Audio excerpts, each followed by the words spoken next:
पायल एक खुले मिजाज की जिंदा दिल लड़की होती है जिसे उसके पापा ने फुल्ली सेल्फ इंडिपेंडेंट बनने के लिए सब कुछ सिखाया हुआ होता है।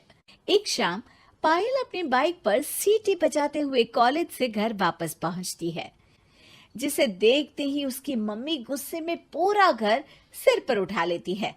आ गई महारानी, बहुत बोलते थे मैं अपनी बेटी को सब कुछ सिखाकर दुनिया में मजबूती से खड़े रहना सिखाऊंगा, साथ में बेटी को लफंडर बनना भी सिखा दिया, ये नहीं बताया। क्या हुआ? आज ये कुकर इतनी सीटियां क्यों मार रहा है? सीटी? सारी फसाद की जड़ तेरी वो बाइक और सीटी है, उन्हीं से लड़के छेड़ती है ना तू। हाँ, ये तो गलत है, मुझे बताए बिना ही लड़का छेड़ दिया। हाय तौबा, ये कैसा पति और बेटी मिले हैं मुझे। अरे मम्मी यार, तुम ओवर एक्टिंग बंद करो, और मैंने कोई लड़का नहीं छेड़ा पापा। शिट यार। अच्छा मम्मी, आप पहले मुझे ये बताओ कि आपको ये सब बेकार बातें बताता कौन है? अच्छा, तूने कोई लड़का नहीं छेड़ा? अरे वही शर्मा आंटी, वही बताती रहती है, पर उसकी खबर तो मैं खुद ले लूंगी। अच्छा मेरी प्यारी बेटी, थक गई होगी ना, जाकर आराम कर बेटा। अचानक मम्मी को गर्म से नरम होते देख के पायल और उसके पापा कंफ्यूजन में एक दूसरे को देखने लगते हैं। आंखों से कुछ इशारे होते हैं और पायल वहां से चुपचाप चली जाती है। जिसके बाद रात को घर में सबके सोने के बाद दोनों पापा बेटी छत पर मिलते हैं। क्या खबर लाए हो? अरे तुम्हारी मम्मी तो हमसे भी तेज निकली, कोई खबर नहीं मिली। क्या यार पापा, पता नहीं अब मेरी मदर इंडिया कौन सा बम फोड़ेंगी। इसी के साथ दोनों अपने कमरे में वापस जाकर सो जाते हैं। अगली सुबह पायल जैसे ही कॉलेज जाने के लिए तैयार होकर कमरे से बाहर निकलती है तो उसकी मम्मी उसे लड़के वालों के सामने ले जाकर खड़ा कर देती है। जी, ये है मेरी बेटी पायल, थोड़ी चंचल है लेकिन बहुत नेक दिल और होशियार है। देखते ही देखते कुछ घंटों में पायल और शुभम का रिश्ता पक्का हो जाता है, जिसके कुछ दिनों बाद पायल शादी कर अपने ससुराल पहुंच जाती है।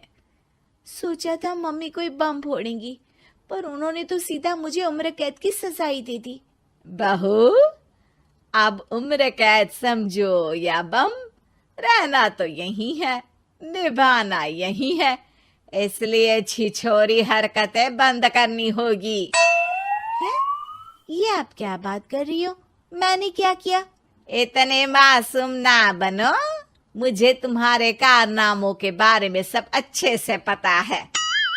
ऐसा बोलकर सास तो वहां से चली जाती है, लेकिन पायल सोच में पड़ी वहीं खड़ी रह जाती है। जिस पर शुभम उसके पास आता है। तुम मम्मी की बात का बुरा मत मानना, वो पड़ोस वाली आंटी ने उन्हें तुम्हारी बाइक चलाना, सीटियां बजाते हुए घूमना, बेधड़क सबसे बात करना वगैरह जैसी कुछ बातें बता दी है, जिसे सुनकर उन्हें गुस्सा आ गया है। पर फिक्र मत करना, धीरे धीरे साथ रहने से वो भी ठीक हो जाएंगी। Thanks for your concern, but I don't care. Payal सीधा अपने कमरे में चली जाती है। अगली सुबह कॉलेज जाने के लिए तैयार हो सीटी बजाते हुए कमरे से बाहर निकलती है, जिसे देख सास गुस्से से तिलमिला उठती है। महारानी, शादी के अगले ही दिन ये हीरोइन बनकर कहाँ चल पड़ी? और ये लफंगों की तरह सीटियां बजाना बंद करो।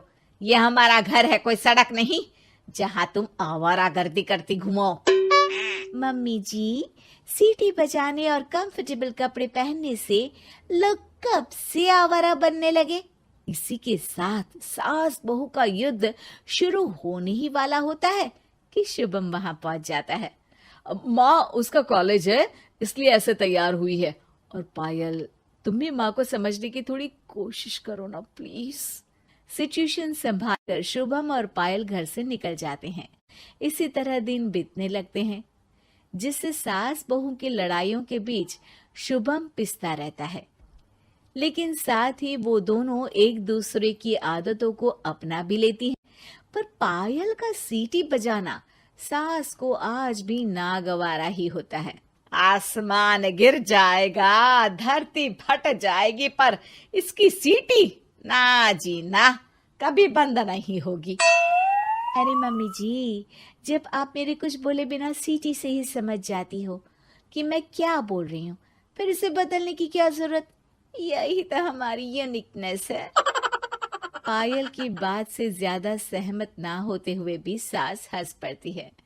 उसी शाम पूरा परिवार घूमने जाने का प्लान बनाकर घर से निकल जाता है और उनके जाते ही घर में चोर घुस आते हैं और तभी वो सब भी दोबारा घर के अंदर आते हैं बाहर से।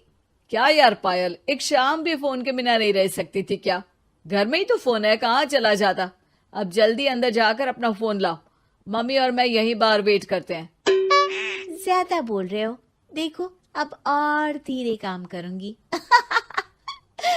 ऐसा बोलकर पायल घर के अंदर जाती है और बहुत देर तक बाहर निकल कर नहीं आती। अरे ये तो सच में जानबूझकर लेट करने लगी। चल कर देखते हैं ना। दोनों जैसे ही मेन डोर के नजदीक पहुंचते हैं, उन्हें पायल के सीटी बजाने की आवाज सुनाई देती है। हमें लेट करके खुद मजे से बैठी सीटियां बजा रही है। अरे गधे, ये मजा नहीं सजा है, जल्दी से पुलिस को फोन कर। माँ की बातों से कंफ्यूज्ड शुभम उसे देखता ही रहता है। सास खुद ही पुलिस को फोन कर देती है। कुछ देर बाद वो दोनों पुलिस के साथ घर के अंदर जाते हैं तो पायल एक कुर्सी पर बंधी होती है और सास को देखते ही दोबारा सीटी बजाने लगती है। सीटियों की दुकान फिर से शुरू हो गई तू? और क्या इन सबको कह रही है कि चोरा है चोरा है? तुझे कैद किया है, थोड़ा तो तरस खाकर डर हमसे। और प्यार से क्या बोल रहा है इससे? अरे इसके सर पर बंदूक लगा, ठोक दे इसको। अरे चल झूठे, तेरे पास तो हथियार है ही नहीं। सास की बात सुन वहां मौजूद सारे इंसान हैरान रह जाते हैं और पुलिस तुरंत उन चोरों को अरेस्ट कर लेती है। आपको कैसे पता कि इनके पास हथियार नहीं है?